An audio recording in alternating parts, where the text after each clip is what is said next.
Oke, ini adalah lanjutan dari part sebelumnya, yaitu instalasi dan membuat objek dua dimensi secara sekilas. Yang sebelumnya yaitu membuat persegi panjang. Nah, pada video sebelumnya sebenarnya masih banyak untuk pembuatan objek dua dimensinya. Ada segitiga siku, segitiga sama kaki, trapesium, ada jajar genjang, belah ketupat, layang-layang, lingkaran, dan lain-lain untuk bangun datar atau dua dimensinya. Nah, jika ingin tutorialnya untuk pembuatan objek dua dimensi tersebut, bisa ketikkan di kolom komentar. Nah, sekarang saya akan membahas kilas juga tentang objek tiga dimensi. Nah, ini ada persegi, kubus, kerucut, dan cangkir yang akan kita bahas nanti. Oke, langsung saja kita buka Microsoft Visual Studio versi 2010. Oke, langsung saja untuk codingannya ini. Untuk source code-nya ini nanti bisa di-download di link deskripsi juga ya. Langsung silahkan download. Nah, kita langsung run dulu aja untuk melihat hasilnya. Nah, hasilnya seperti ini. Ini sebenarnya kotak biasa persegi gitu ya. Nah, di sini kan ada diagram kartesius. Ini sumbu X ke sini, sumbu Y ke sini.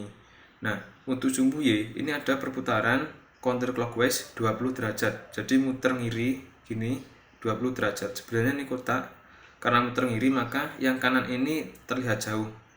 Dia semakin mengecil, yang ini tetap besar. Semakin membesar. Nah, sekarang kita ganti, coba kita tambahi perputarannya. Ini 20 ya, kita jadikan 70 derajat di sumbu Y. Maksudnya ini kan ini berputar pada sumbu X, ini sumbu Y, ini sumbu Z. Sekarang kita coba dulu untuk perputaran pada sumbu Y. Kita run lagi. Nah, berputarnya segini, semakin berputar gitu ya. Sekarang kita coba untuk lebih dari 90 derajat, karena kan jika 90 derajat ini otomatis lurus ya, karena setengah lingkaran, jadi maksudnya seperempat lingkaran, jadi tepat lurus. Sekarang kita coba 120 derajat, maka akan melebihi putaran. Nah, seperti ini ya, mutere terus. Kalau yang drawcode ini sama aja seperti yang sebelumnya, di video sebelumnya, cuman ini nilainya sama, jadi bentuknya kotak. Untuk warnanya di sini pakai 3 parameter float RGB, red, green, blue, maka ini warnanya biru tadi.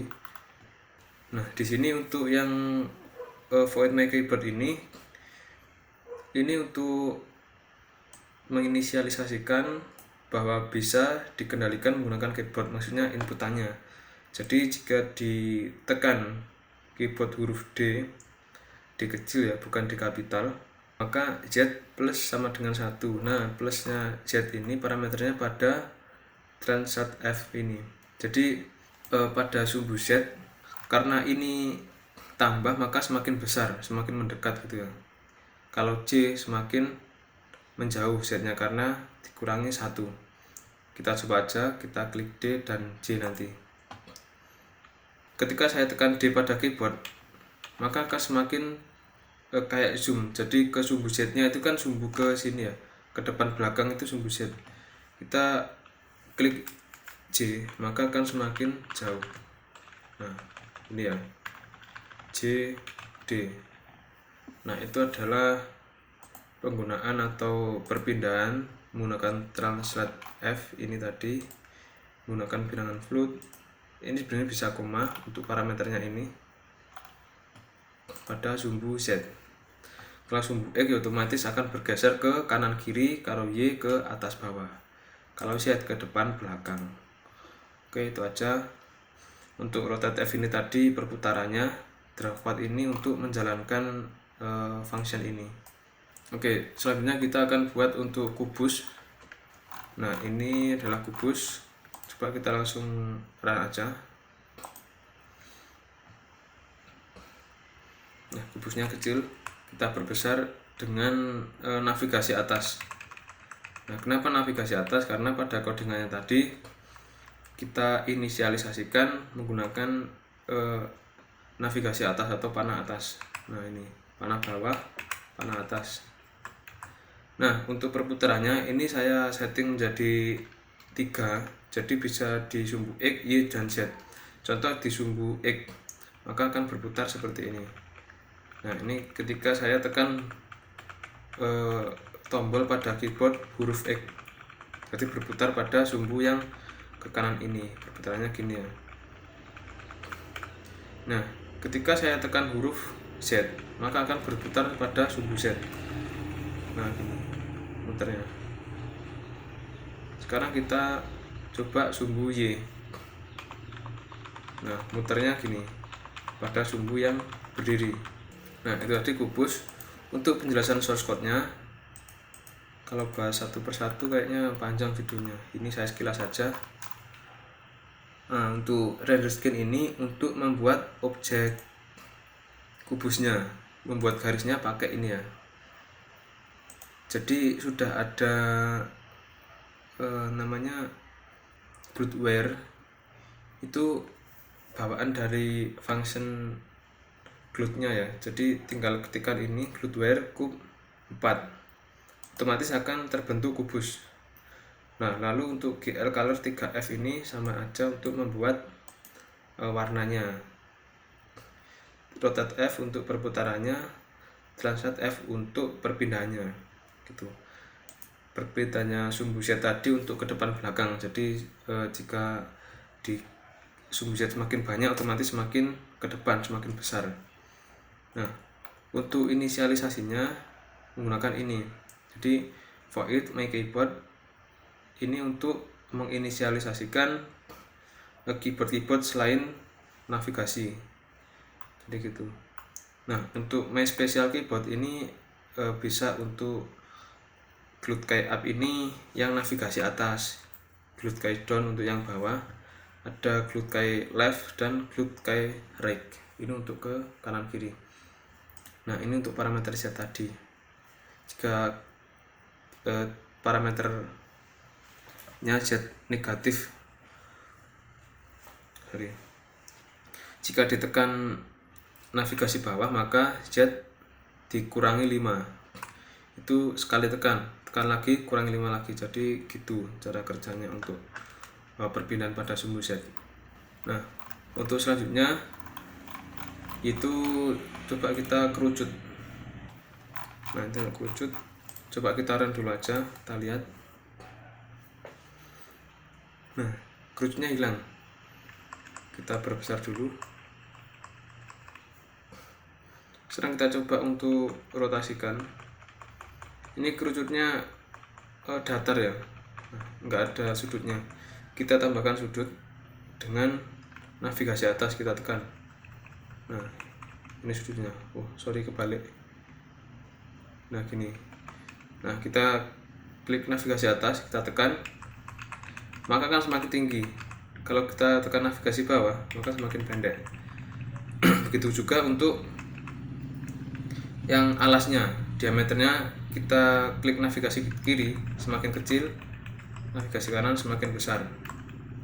Nah, untuk zoom out zoom in nya atau translate F ke sumbu Z, kita bisa klik I dan O pada keyboard.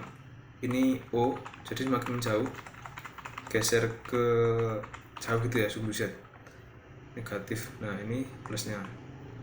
Untuk rotasinya kita bisa pakai 3 sumbu, bisa X, Y, dan Z. Contoh kita untuk X nya ya, ke sumbu X, maka perputaran seperti ini. Nah,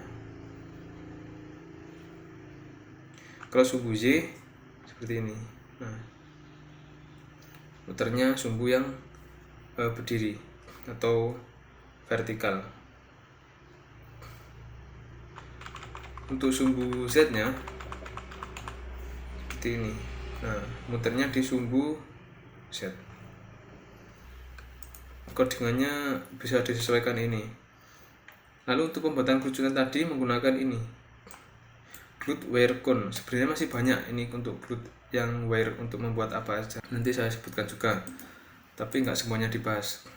Lalu selanjutnya mencoba untuk membuat cangkir. Nah, ini adalah codingannya, langsung kita run aja menggunakan ini ya, Gludeware Tiput. Nah, ini maksudnya TA sama pot, jadi potnya teh gitu ya mungkin. Gitaran. Nah ini langsung jadi nggak usah susah-susah membuat codingan satu persatu gitu ya. Jika kita tekan keyboard navigasi atas maka semakin besar, nah gini. Kalau navigasi bawah semakin kecil.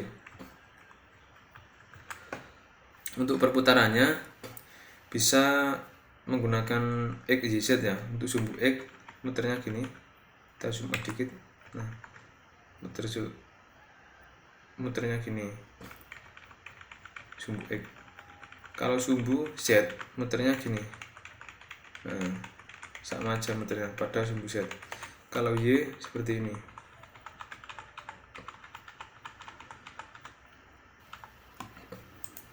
Nah jadi tinggal mengganti ini aja.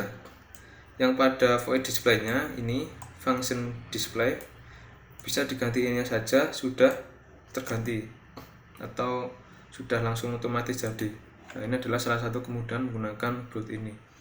Nah ada apa aja untuk Glutwire ini? Ada banyak sebenarnya. Nah ada WirSpare, ada WirCon, ada WirTaurus, ada WirDodecahedron, ada WirTetahedron, ada WirOctahedron, ada WirTipot yang ini tadi ya. Jadi masih banyak, bisa dicoba sendiri. Nanti jika ingin tutorialnya atau pembahasannya bisa komentar di kolom komentar ya. Oke, mungkin itu saja penjelasan sedikit dari saya tentang objek 3 dimensi. Jika ingin video untuk membahas lebih detail lagi bisa request di kolom komentar ya.